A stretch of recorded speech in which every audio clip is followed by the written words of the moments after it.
পাওয়া হয়েছে, ঠিক আছে।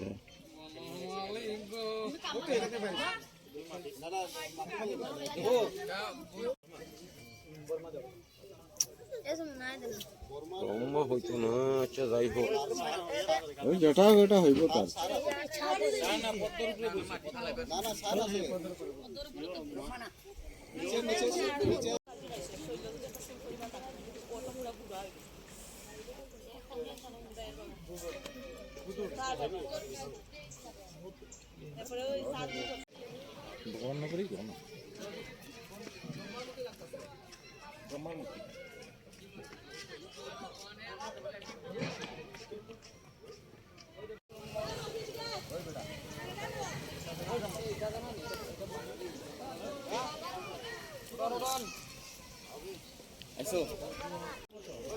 দেওয়াছড়া এডিসি ভিলেজের 4 নং ওয়ার্ডের ভুইয়াপাড়ার 4 নং ওয়ার্ডেতে আমরা একটা খবর পেয়েছি যে মাটির নিচ থেকে একটা পুরানো একটা পাথরের মূর্তি পাওয়া গিয়েছে।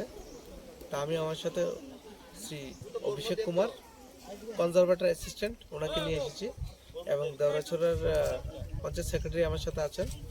অনেক গ্রামের লোকও এখানে জড়ো হয়েছেন এই মূর্তিটা পাওয়ার পরে। আমরা এসেছি, তা আমি যে আর্কিওলজিক্যাল সার্ভে অফ ইন্ডিয়ার যে এখানে অফিসিয়াল আছেন অভিষেক কুমার, ওনাকে বলা হয়েছে উনি ওনার যে হায়ার অথরিটি আছে ওনাদেরকে খবর দিবেন, ওইখান থেকে যে ধরনের ইনস্ট্রাকশন আসবে অ্যাকর্ডিংলি অ্যাকশন নেওয়া হবে। স্যার এটা কি আপাতত তাহলে এটা কি মানে এখানে থাকবে? এটা তো পাথরের মূর্তি, এখানে থাকা হবে। আর এখানে পঞ্চায়েত সেক্রেটারি আছে, ওনাকে বলেছি যে আপাতত যাতে এখানেই থাকে। এটা তো নিতে গেলেও তো গভর্নমেন্টের একটা ইয়ে লাগবে, আর্কিওলজিক্যাল সার্ভে অফ ইন্ডিয়ার যে প্রটোকল আছে ওনারই এটা ইয়ে করবেন, নিয়ে যাবেন। স্যার প্রাথমিকভাবে মানে এটা কি মনে হচ্ছে, এটা কি টোটাল মানে পুরো মূর্তিটা কি মাটির নাকি পাথরের? প্রিলিমিনারি আমি যেটা দেখেছি এটা তো মানে পাথরের মূর্তি, এটা মাটির মূর্তি তো এরকম হয় না। আর আমি আর্কিওলজিক্যাল সার্ভে অফ ইন্ডিয়ার যে অফিসিয়াল ওনার সাথে কথা বলেছি, উনিও বলেছেন যে এটা পাথরের মূর্তি।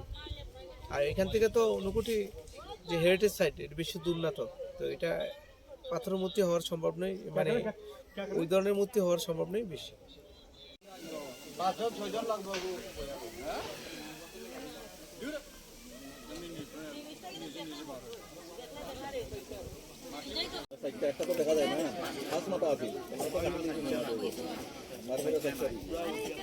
রমনা রমনা আমি 100%, আমি তো কথা ভাই দা আমরা সবই উড়ান।